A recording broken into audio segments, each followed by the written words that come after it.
Niye dolaşıyoruz biliyor musun? Ahilik haftası. Evet. Onun münasebetiyle esnafları ziyaret ediyorsunuz. Evet, ahilik haftasında dikkat çekiyoruz. Evet.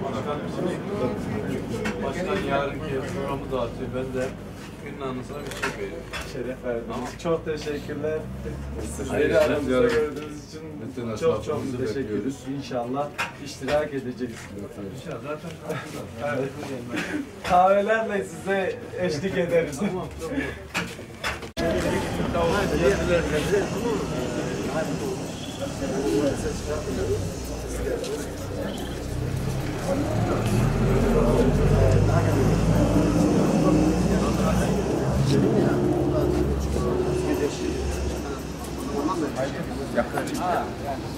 Dik çek, yakın çek. Telefonla çek.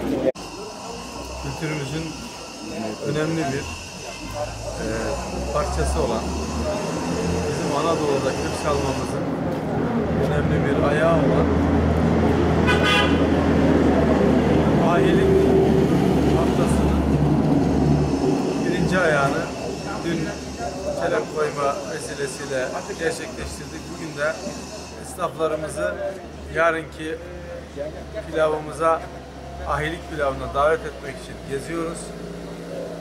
Yarın 12'de esnaflarımızı sizin vesilenizle ahilik haftası kutlamalarına, ahilik pilavı yemeye davet ediyorum. Bu kültürümüzün, milletimizin önemli bir değeri olan ahilik müessesesini yaşatmak için yapacağımız toplantıya bekliyoruz, davet ediyoruz.